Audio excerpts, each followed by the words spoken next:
Plusieurs ont entrepris de composer un récit des événements qui se sont accomplis parmi nous, tels que nous les ont transmis ceux qui, dès le début, furent les témoins oculaires et sont devenus les serviteurs de la parole. C'est pourquoi j'ai décidé, moi aussi, après m'être informé soigneusement de tout depuis les origines, d'en écrire pour toi, cher Théophile, un exposé suivi, afin que tu te rendes bien compte de la solidité des enseignements que tu as reçus. Il y avait au temps d'Hérode, le grand roi de Judée, un prêtre nommé Zacharie du groupe d'Abia. Sa femme aussi était descendante d'Aaron. Elle s'appelait Élisabeth. Tous les deux vivaient comme des justes devant Dieu.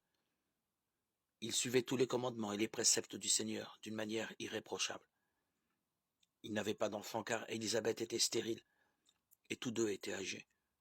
Or, tandis que Zacharie, au jour fixé pour les prêtres de son groupe, assurait le service du culte devant Dieu, il fut désigné par le sort, suivant l'usage liturgique, pour aller offrir l'encens dans le sanctuaire du Seigneur. Toute l'assemblée du peuple se tenait dehors en prière à l'heure de l'offrande de l'encens.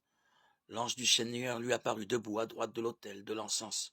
En le voyant, Zacharie fut bouleversé et saisi de crainte.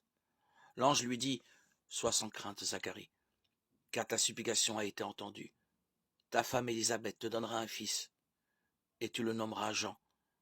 Tu seras dans la joie et l'allégresse. Beaucoup d'hommes se réjouiront de sa naissance, car il sera grand devant le Seigneur.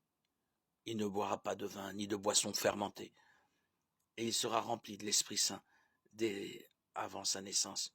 Il fera revenir de nombreux fils d'Israël au Seigneur, leur Dieu.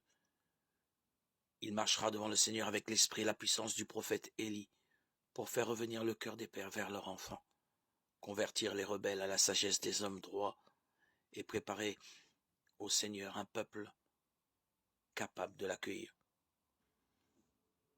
Évangile selon saint Luc 1, 1, 17.